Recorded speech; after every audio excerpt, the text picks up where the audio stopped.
আজকে আমি রান্না করতেছি পুঁই শাক দিয়ে, আলু দিয়ে আর পাঙ্গাস মাছ দিয়ে। খায় দেখবেন আপনারা, অনেক মজা। এই পুঁই শাকের তরকারি পাঙ্গাস মাছ দিয়ে রান্না করলে অনেক মজা লাগে। আমি আগে কাটা রাখছি পুঁই শাকটা, আমি তোমাদেরকে দেখাতে পারিনি। এই যে পাতাগুলোও দিয়ে দিচ্ছি, পাতাগুলো মজা লাগবে আরও। দিয়ে পাঙ্গাস দিয়ে আমি রান্না করতেছি। এই যে মাছ ভাজা রাখছি, এই যে দেখেন পাঙ্গাস মাছ, বেশি বড় পাঙ্গাস নয়, বাজারে পাওয়া যায় না, ছোট। এই যে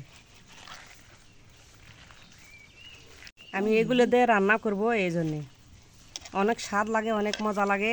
4 প্লেট ভাত খাবেন এই পুঁই শাকের তরকারি হলে আর পাঙ্গাস মাছ হইলে। এই যে